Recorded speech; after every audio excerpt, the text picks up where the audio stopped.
So good evening to everyone and happy spring. Happy Easter to those of you who are in the spirit of Easter and all of these lengthening days and blossoming trees and gardens. We rejoice to see the life coming back to our earth. And it may seem a little counterintuitive to be reflecting on death tonight. Maybe we should have done this a week earlier, but nevertheless, it's always a part of every moment of the life passage.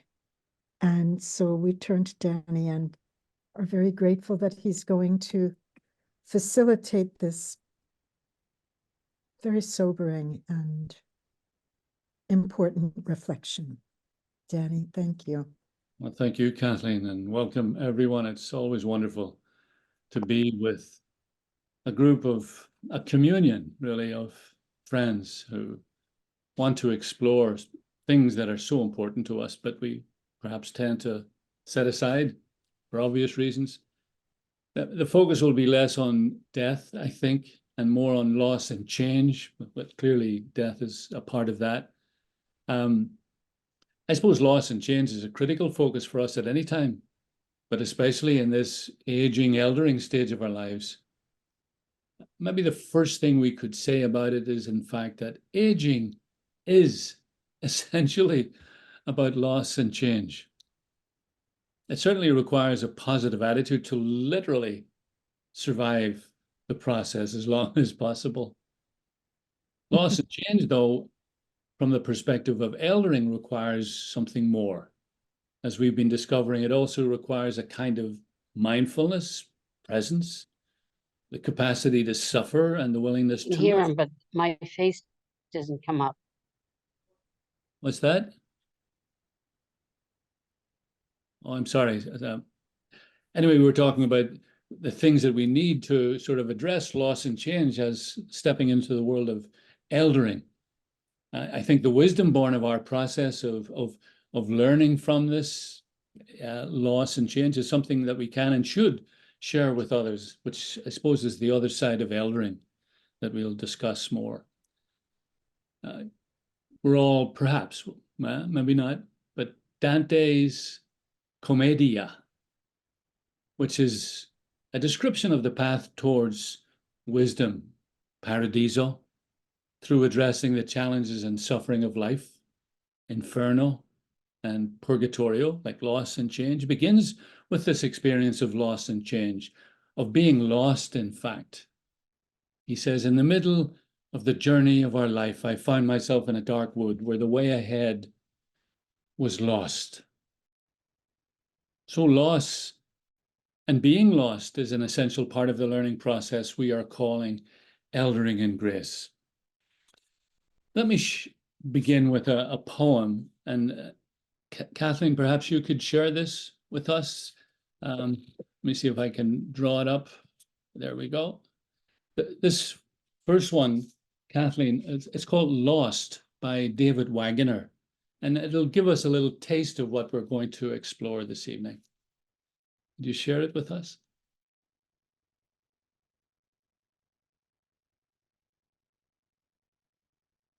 Stand still. The trees ahead and the bushes beside you are not lost.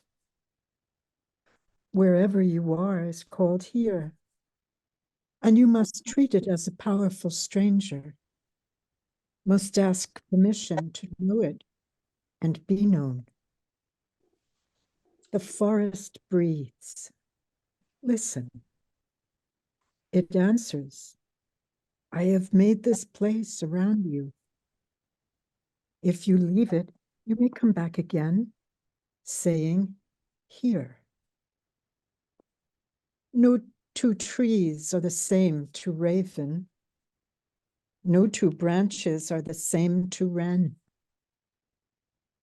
If what a tree or a bush does is lost on you, you are surely lost. stand still.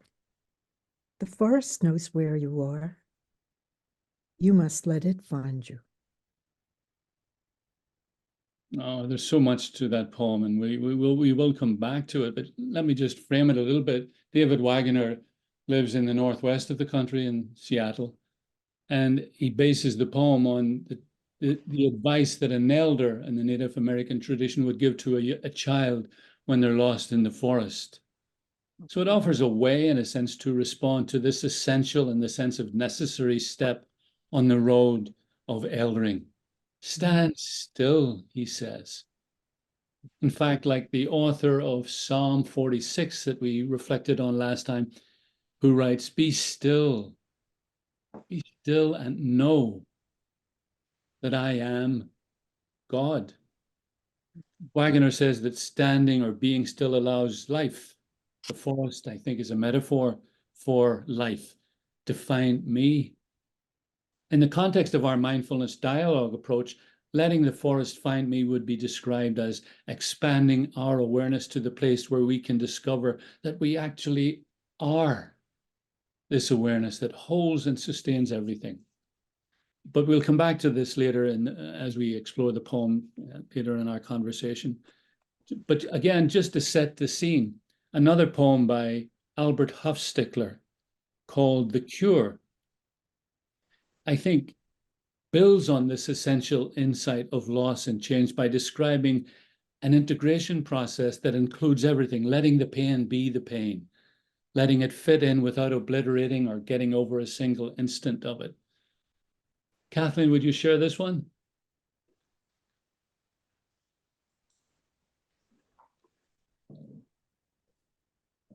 The cure. We think we get over things. We don't get over things. Or say we get over the measles, but not a broken heart. We need to make that distinction. The things that become part of our experience never become less a part of our experience. How can I say it? The way to get over a life is to die. Short of that, you move with it. You let the pain be pain, not in the hope that it will vanish, but in the faith that it will fit in and be then not any less pain, but true to form. Because anything natural has an inherent shape and will flow toward it. And a life is as natural as a leaf. That's what we're looking for. Not the end of a thing, but the shape of it. Wisdom is seeing the shape of your life without obliterating, getting over a single instant of it. Thank you, Kathleen. Again, we'll come back, but it's just to sort of seed the field for us. Perhaps the first part of eldering in grace in the face of loss and change is this: embrace it, let it in, don't get over it. In the context of a changing world, which is an aspect and a level of loss and change that we older people struggle with in a particular way, this also means getting involved somehow. Lending a hand is the way Bob Dylan describes it. Remember that song? Please get out of the new world if you can't lend a hand, for the times they are a-changing. The reason is that loss and change are inexorable. Change, the Greek philosopher Heraclitus proclaimed, is actually the only constant. Eldering then is about surely adapting to the constant and inexorable process of loss and change. Let me put more positively, it is learning to be in the flow of the ever unfolding universe, participating in a reality that is always emerging. In spiritual terms, it might be described as living our calling to become a unique expression of God, participating in the emergence of God. But let's begin, as we always do, with a mindfulness meditation that will help us experience and share the experience of loss and change in our own lives and in our own world. So this is where we begin, Jen, just to highlight for you, our mindfulness dialogue will be in 3 stages. We'll connect a little bit through a mindfulness dialogue and then break into pairs where we can share the beginning of this, just to connect with one another and to this present moment. So let me invite you to position yourself comfortably, relaxed, but also alert.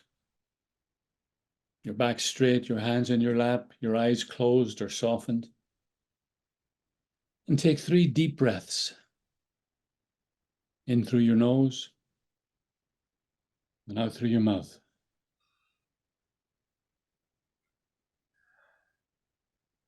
And breathe normally. Where you feel tension in your body, breathe into that place. And breathe out the tension. We'll do this for a few moments.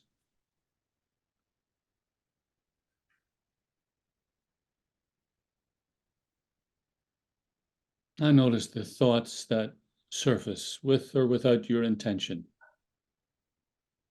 As you notice them, though, they tend to just melt. So we can use our breath as a way of staying focused. In your mind, softly say the theme of today, loss and change.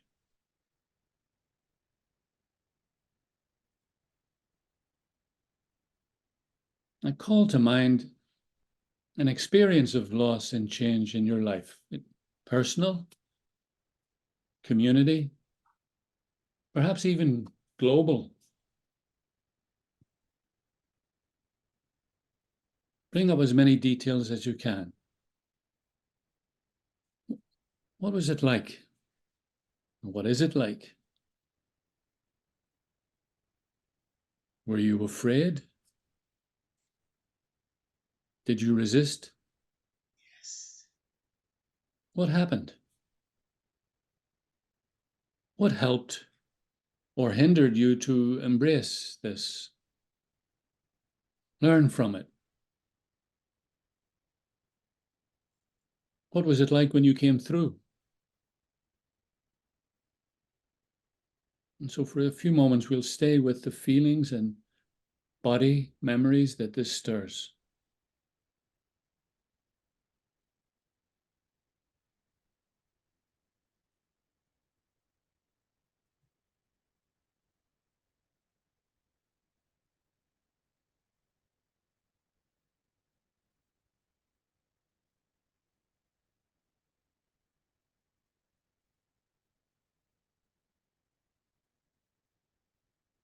Take a deep breath.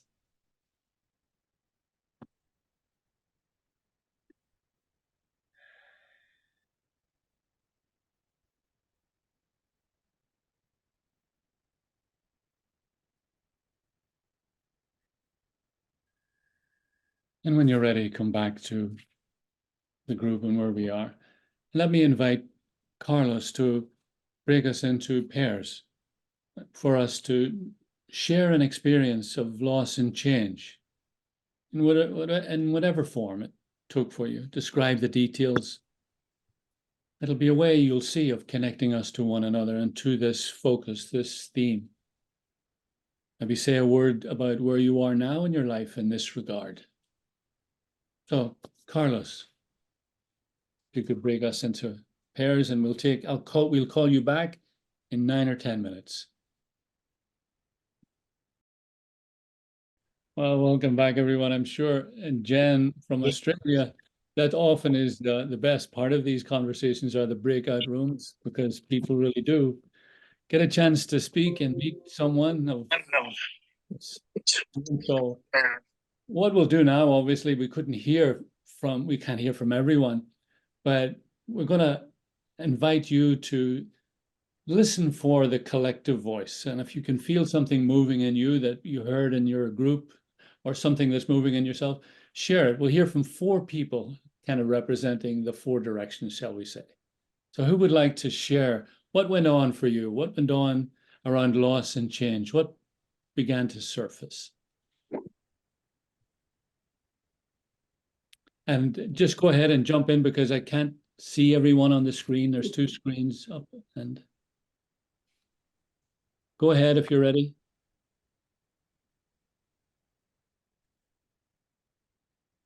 Well, I'll go, Danny. Go ahead. I'm over here. And I had the delightful pleasure of being in the breakout room with Michael Reedy.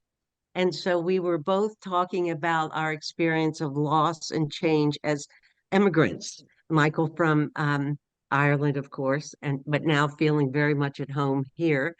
And I, having never lived in the home or the area where I grew up, I've been on a constant kind of a pilgrimage to various places around, mostly in the on the East Coast, I will say that. But 7 different cities and different places, all of which I love. And I told Michael that it feels like I've had sort of an immigrant experience as well, and maybe you all have, others of you have had that as well.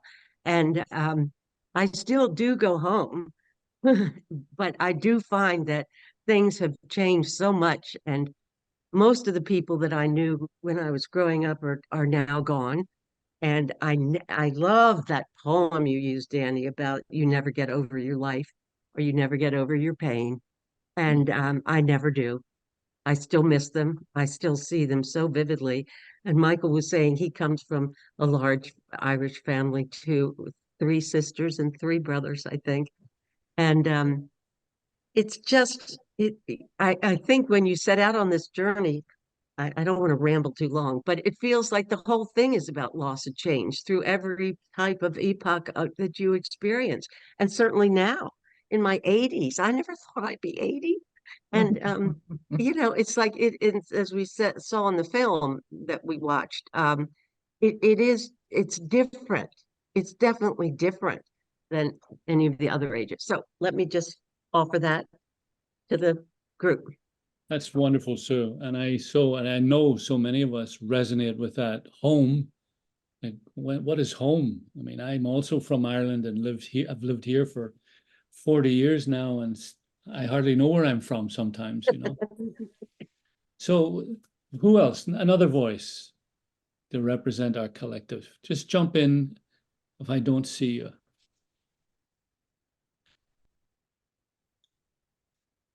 Well, I'll jump in.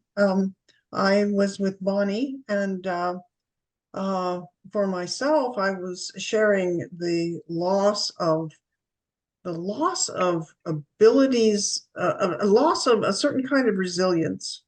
We're, in terms of technology or in terms of the modern day, or abilities to see, to hear, and getting used to these changes. Some of them are mental, some of them are psychological, and moving into resilience and acceptance and sometimes gratitude for these changes is a great challenge, and it does feel like a downward slope where you can cling on tightly, but also if you allow yourself to just take the shape, as that poem was saying, then it's not as painful as it could be if you are just clinging to an idea about who or what you are.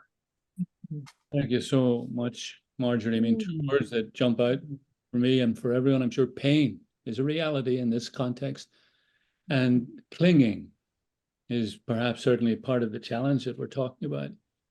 Thank you. Another voice. Go ahead, Peggy.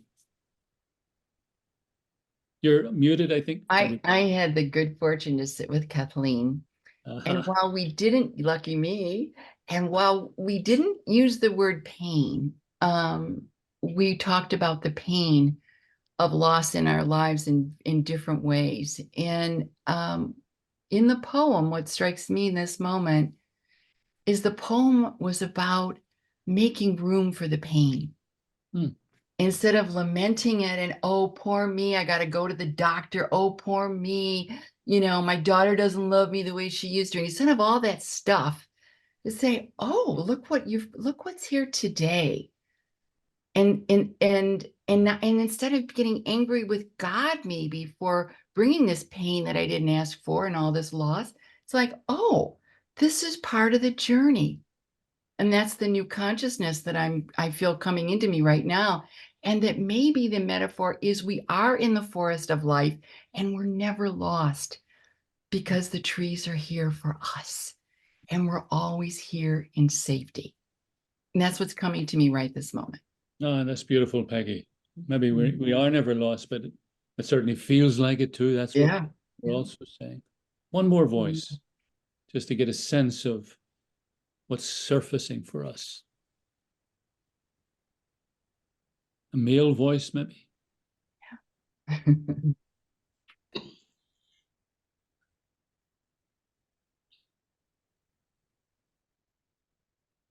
I can share just a lovely story with Teresa. And Teresa shared about a companion of more than 75 years of no longer having that same type of relationship, living in the same place, though her friend is still with us, living someplace else now.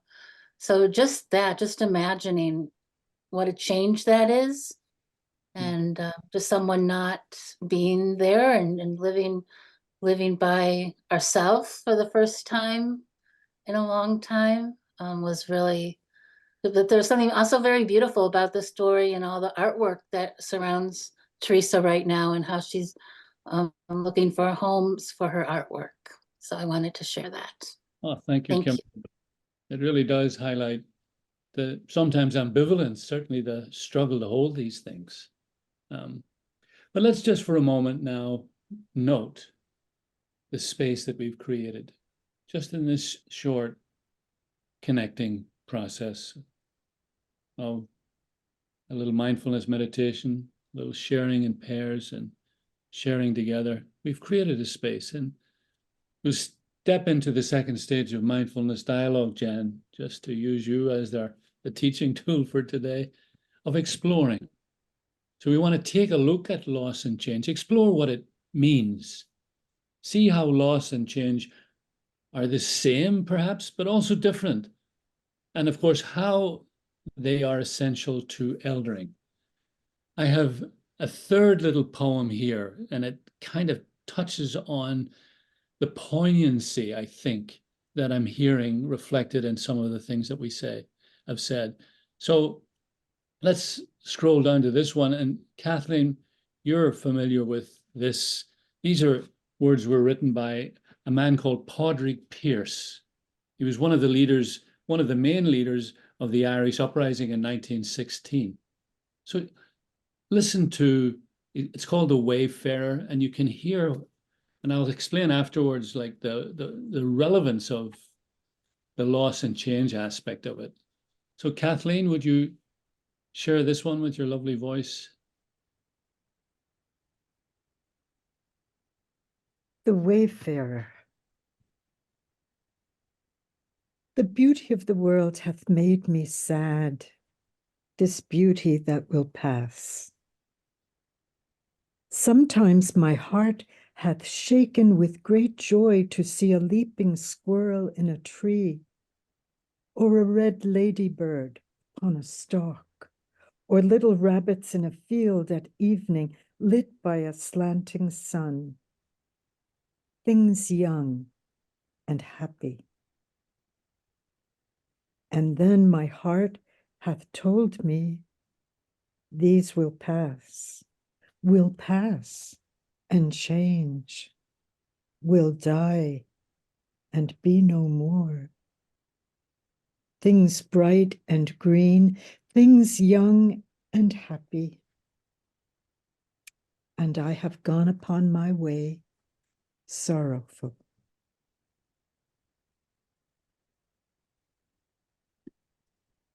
Of course, you can hear the Irish. You can't help. We can't help ourselves sometimes, but he's saying clearly that change is inevitable. You know, life changes, the spring, the seasons, one leads to another and so on, but that there's a real sense of loss in the personal experience of it when it hits you, when it's there. In his case, this loss was particularly personal since he knew he was to be executed the following morning. Wow. In other words, it is one thing to talk calmly about the transitory nature of things, but it is another when this reality impinges on my own world. Then change does become lost with words like, why? Why me? Why now? Why here? And there is the inevitable resistance that's born of fear. Fear of the unknown, of anticipated pain, of loneliness. The last time we spoke of risk and the challenge of entrusting oneself to the unknown in order to learn and grow. The same principle must surely apply to this particularly challenging form of addressing the unknown by entrusting and thereby risking myself. Though clearly in critical circumstances where the change impacts me personally, this is much more challenging. The practice of mindfulness offers a foundational method, I believe, for addressing loss and change.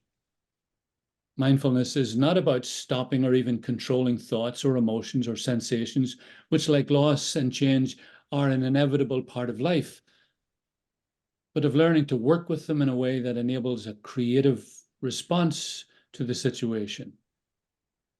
It should follow that bringing a mindfulness approach to experiences of loss and change would allow us to separate out the various components that otherwise combine to create a reaction of resistance born of fear and overwhelm.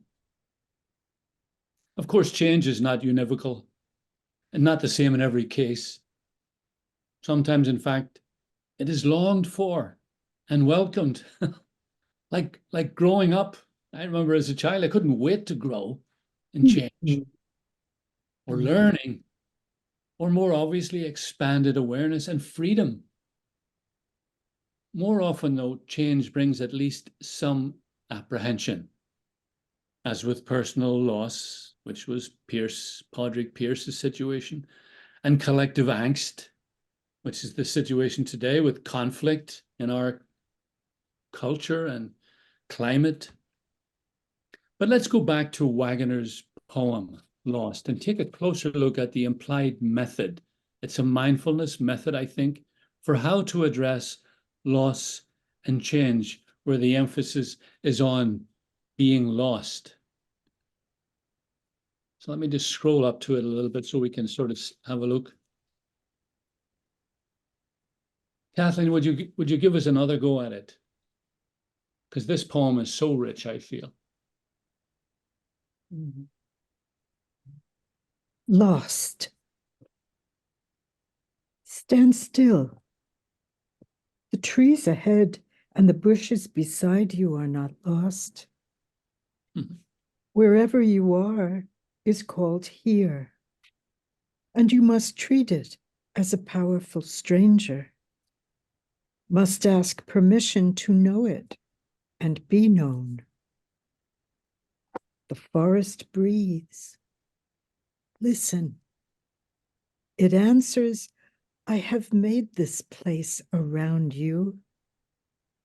If you leave it, you may come back again, saying, here.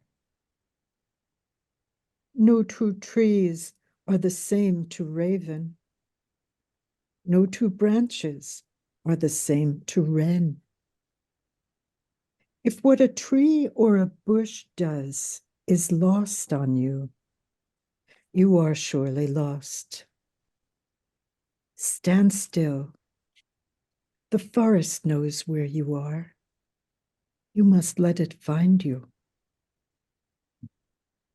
Stand still, he says. What mindfulness describes as pause. Mindfulness then typically continues with directions the way we did earlier, to settle and anchor oneself by following one's breath. In this place, whatever that pause is, that standstill, I will learn to be more present to the moment beneath the thoughts or emotions or accompanying stories. Earlier, I noted Psalm 46, be still and know that I am God, as a way of describing this experience of oneness and what Thich Nhat Hanh calls interbeing. Wagner describes it simply as here. Wherever you are is called here,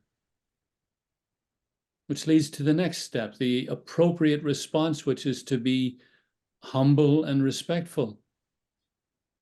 You must treat it as a powerful stranger, he says, which implies a basic stance before life.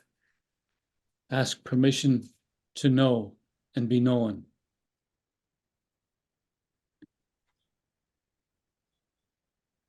The next step is to listen to this living reality, the forest that breathes by way of answering, breathes through everything. This place and every one of its unique forms. No two trees are the same to raven. No two branches are the same to wren. To miss this very concrete reality of interbeing and uniqueness is to be truly lost, he says. And finally, when all is said and done, it comes back to the place where we started, stand still. Though this time in order to let life, reality, the forest, find you. Because in this experience, and this perhaps is the foundational statement of hope in the face of all loss and change. The forest knows where you are.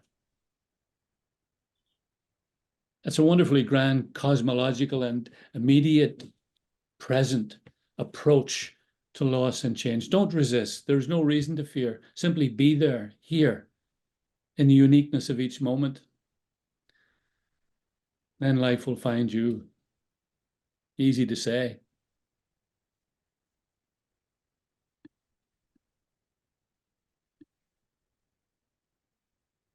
I'm just trying to look at this poem again. I can't get rid of this. Participants. Carlos, can you help me? Do you see the screen? Not sure what you're trying to do. Trying to get the names off the rooms. Can you see that? No? Yeah. And let me just stop share and come back on again. There we are. Forgive me. There's always something. So let me just read Hofstadter one more time. We think we get over things, we don't get over things. Or say we get over the measles, but not a broken heart. We need to make that distinction. The things that become part of our experience never become less a part of our experience. How can I say it? The way to get over a life is to die. Short of that, you move with it. Let the pain be pain, not in the hope it will vanish, but in the faith that it will fit in, and be then not any less pain, but true to form, because anything natural has an inherent shape and will flow towards it. And a life is as natural as a leaf. That's what we're looking for, not the end of a thing, but the shape of it.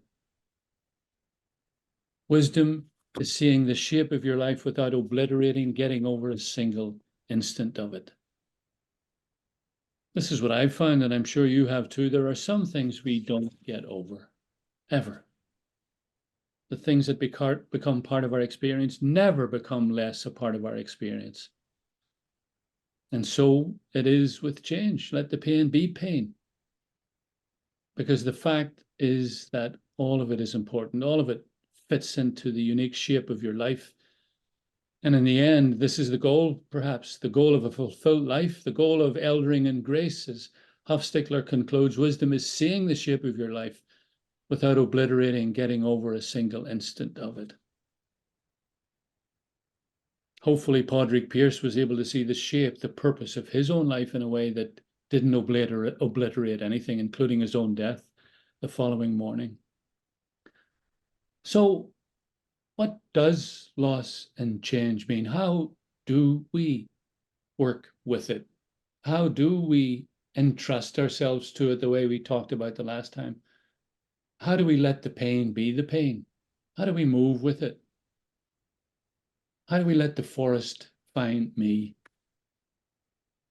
So Carlos, maybe you'd break us into groups, and some of those questions are stirring in me, maybe they're stirring in you, and let's spend 10 minutes exploring what does loss and change mean in this stage of our lives of aging / eldering? How can we use loss and change? How can we learn to move with it? What works for you? What have you found? I'm sure there's lots of experiences that we can share with each other. So go for it, Carlos. Thank you. Ah, there we are. These are the times, in fact, that I enjoy most, just hearing what people have been talking about in these little secret rooms, about loss and change and the wisdom that's being generated in there. I have no doubt about it. So let's see what is surfacing out of our conversations about loss and change. What does it mean to you? How do you deal with it? I'll speak from the male point of view up here. I was thinking, and in the wonderful group Bonnie and I shared with one another, that loss and change, and immediately my mind goes to a negative, like death or loss or change, things we cannot undo. And then I was thinking of loss and change. What about the loss of the stagnant moments when you suddenly fall in love and feel the fullness of someone, that even their laugh is dear, the sound, even laying on a hillside looking at the sky is beautiful beyond anything I could have comprehended. That's loss and change, because I lose laying on the hill and feeling, oh, this is a bore. It's wet and it's cold on my back, and it just loss and change, change into bliss, change into, suddenly the beyond is like we just understand everything. Everything we understand it and we know it, and it's just there. It's like the tree. It's here, or you're not, or Anyway, that was my Bonnie.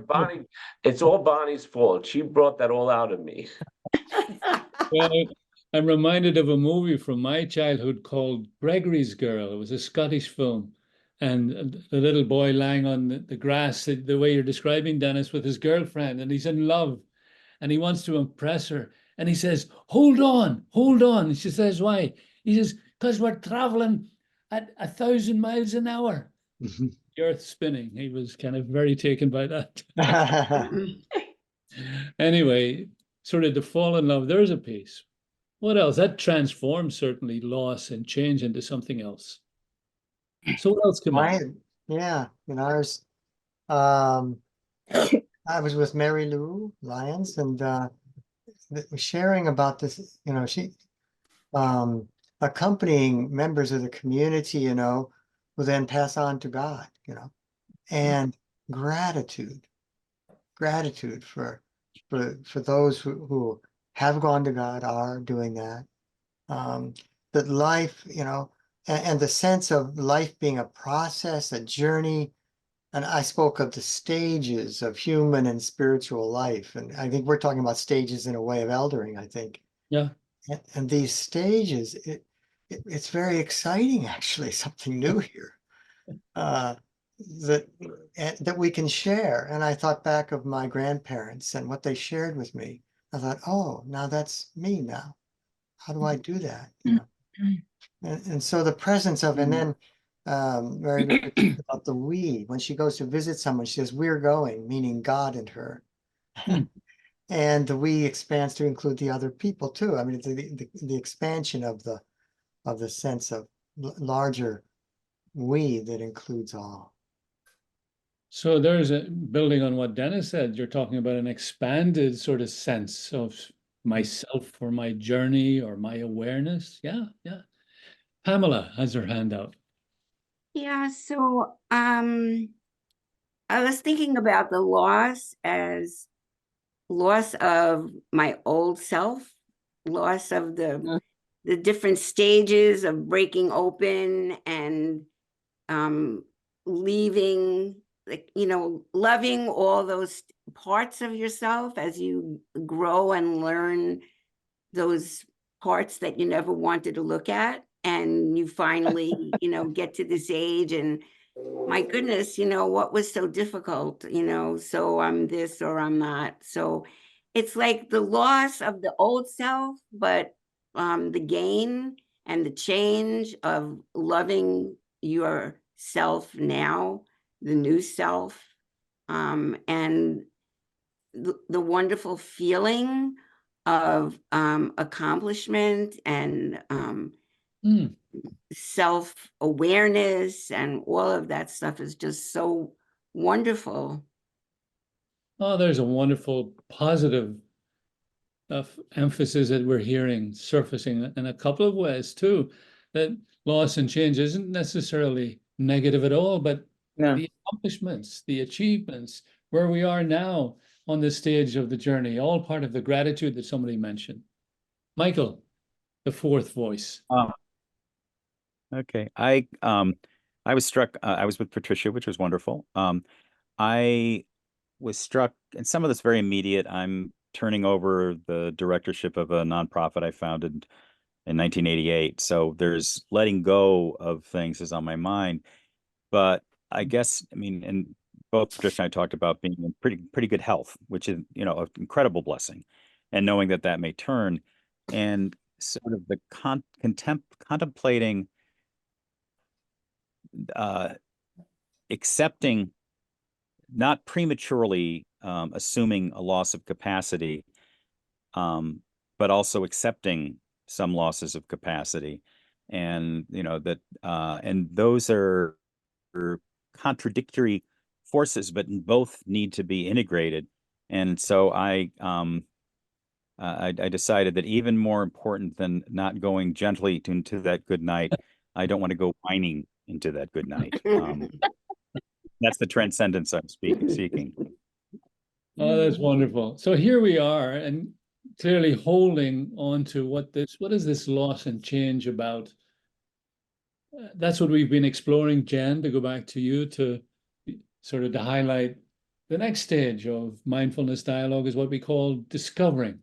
So let me try to highlight a couple of the points that seem to be emerging, and then we'll take a pause and be present and listen for. And the way we say it sometimes is listen for what we hear ourselves beginning to say. Is there something beginning to emerge that's more than the sum of the parts? And that's what we'll try to discover together. So let's look for a moment at where our conversation has brought us. Maybe one way of putting it, though, is when does change become loss? Or when does loss cause us to feel lost, to feel lost? Change is the only constant, we've said. Life happens, it becomes through change in its many forms of birthing and dying and birthing, which includes loss. So we know that. That's a framework we can hold. And we said also, actually, we sometimes love and appreciate change, even with the loss it brings, like the way we welcome spring or a new baby. We can even accept death. Russ was talking about in a sense, when we see it as part of this process. We know spring has to give way to summer, that a child has to leave childhood to become an adult. But change can and does become lost when we have no such framework of meaning to hold it together. And what of the second question, when does loss become feeling lost? Well, I suppose the essence of feeling lost is the absence of direction. I no longer know where I'm going. Like Dante said at the beginning of his big journey, this can be temporary, and all I may need perhaps is a little information or a signpost to remind me of what's going on. But if the experience continues and no such information is forthcoming, feeling lost can become a deeper existential challenge. And what are we saying about a solution? Or perhaps more accurately, the resolution of this reality, of this existential challenge? It's essentially the same as the change-loss challenge, a framework of meaning. Then, just as change as loss is resolved through a framework that explains growing and becoming in a life or a season, so loss as feeling lost can be resolved by a framework of meaning, albeit a larger one, of life itself as interbeing and becoming, that happens through change and apparent loss, including death. I belong. I am this interbeing. Be still and know that I am God. Let the forest find you. Stand still and recognize that everything, including myself, is not lost, but in fact is part of, an expression of the great infinite mystery of life. All you have to do is entrust yourself, free fall into Creator Spirit's deep embrace, and let this life, let this forest find you. Remind you, in other words, of who you are, that you're not in fact lost. You're simply here like everything else. So let's pause and take a minute of silence and listen for what we hear ourselves saying, or what's trying to be said through us and through our conversation about loss and change.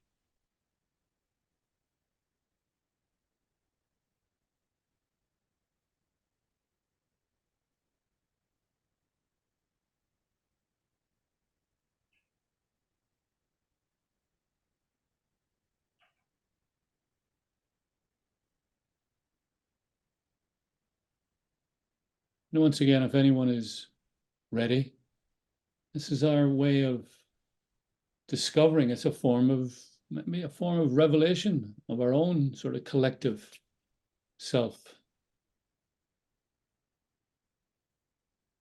Let's see if we can give voice to it. Anyone who feels moved. The image that's come to my mind through all this is flowing down the river. If you try to resist the flow, you're going to get exhausted. If you go with the flow and you have a little bit of room to move in the direction you might want to go. Yeah. So there's kind of an art implied in that too, I suppose. But the essence of it is let go. I mean, we all grew up with Paul McCartney, Let It Be. Easy to say, maybe. So what else? What else are we hearing ourselves saying? Go ahead, Tom. Yeah, for me, what I heard was truth is that which never changes. So losses and what we call changes are less than a truth in an eternal sense. It's sort of like, be still and know that I am God. That's always was, is, and will be. That's a truth. Yeah. The life changes in our little constructed self, our conditioned identity, those things that change, that seem big to us, the big losses, they're not a deep truth about who we really are. Yeah. That's what came. They're just the shedding of illusions in many cases too, because I think all of us have found that in the face of death with a loved one, what's really important sort of seems to surface, as you said, Tom. What's really true. Richard.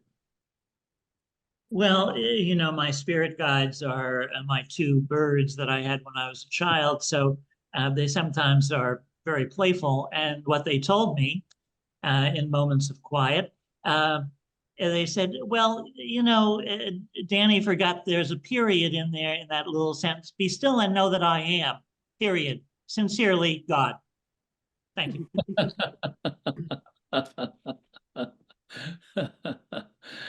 I'll remember the period.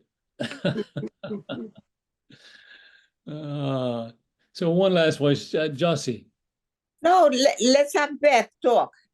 Okay, well, we'll have Beth and then we'll have Jossie. We'll have both. And a bonus tonight. The This was a hard one for me because my husband just died a few weeks ago. So that loss is really still so painful. But I think what I just got from this last meditation is who I was before I was married, was that single person and the life I had. And now the married person I was, and with a wonderful husband and family. And now I'm single, but I'm not that person I was before. And that's what I have to figure out, is who I am now is a single person, and yet I have kids and grandkids and all kinds of friends and family that I didn't have before. Yeah. What a wonderful way to look at it. And our condolences to you, Beth. All of us, I'm Thank sure, you. feel, because that Mm. loss is so powerful and doesn't ever go away. But Right. as you're saying, you know, who you were before changed with all of that experience. And here you are again, single, but not the same. Not the same. Not the same. Something else emerging, always constantly emerging. And things to look forward to, and gratitude for. One of the things I learned a long time ago was that Shakers who accept change, you know, we resist change a lot of times, we're afraid, and they would take everything as a gift. And some gifts come backwards, and you need to turn them around to find the good, to find God in them. Yeah. Mm.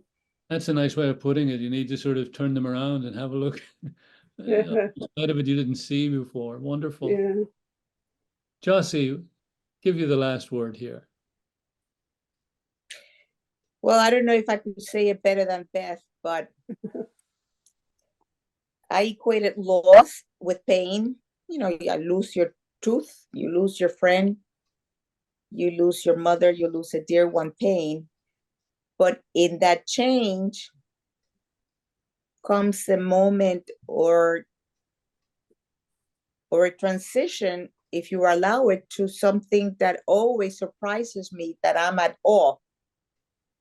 There's an awesomeness that comes with change if I'm open to it within that loss. You know, it's whether it's an awareness, whether it is a connection, a deeper connection, whether it is a sensitivity, there's always an awe for me.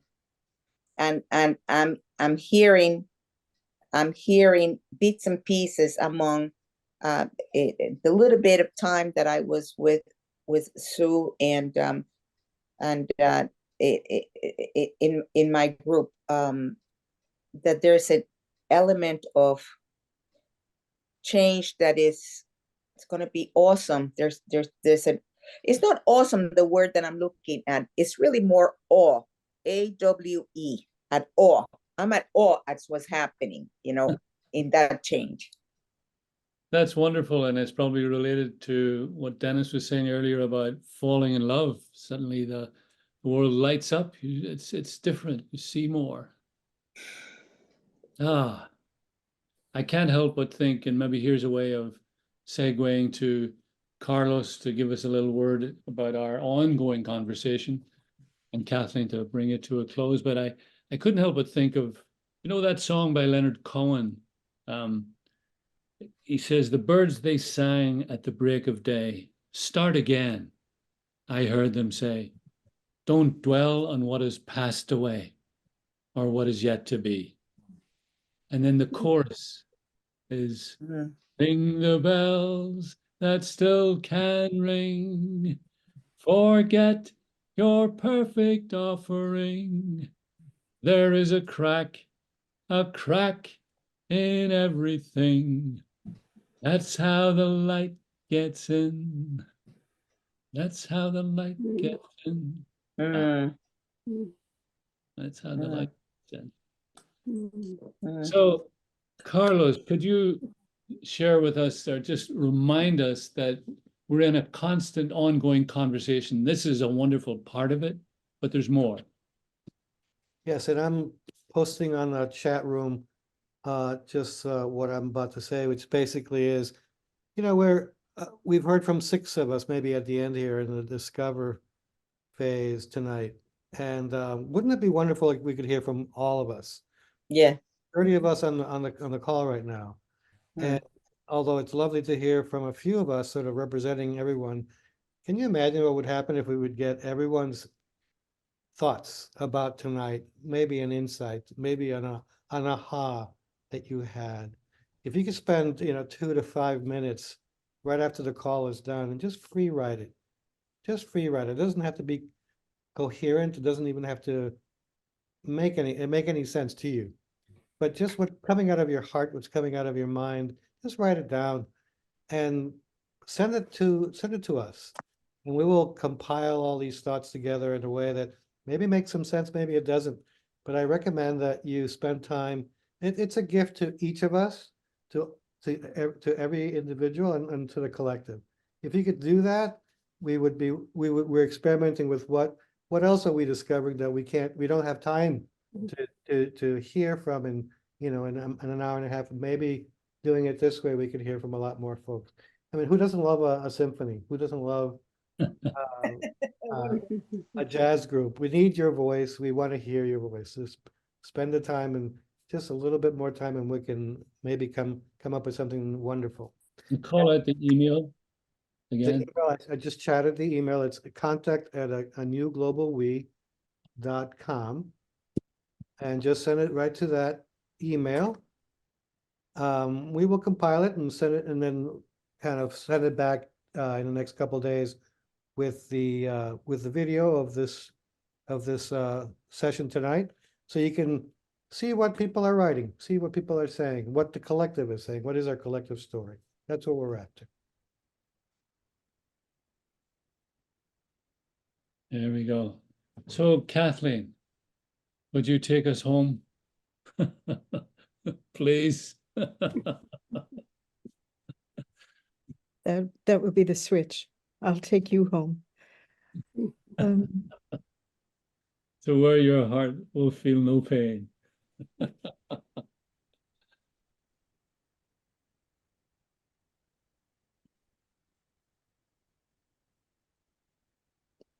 Deep, deep and abiding gratefulness for this safe and blessed circle of wisdom that holds us as we together do this exploring of this moment of our transitioning, of our further growth, really.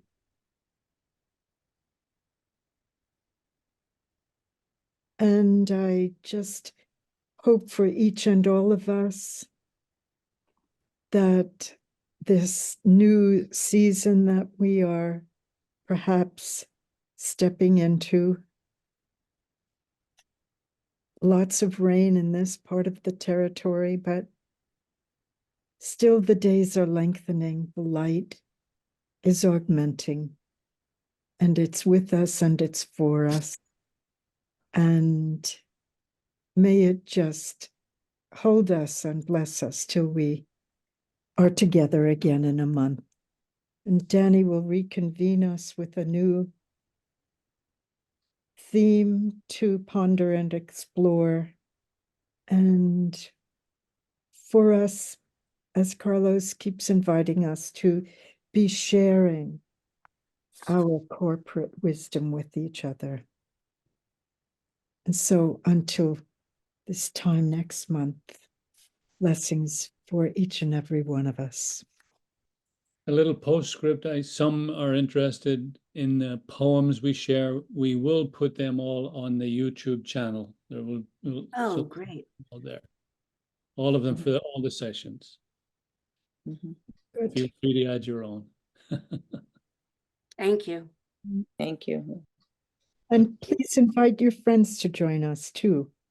And send me or Danny or Carlos your email and we'll put you on the list. And then it's anybody's guess if you'll get the e-blast. And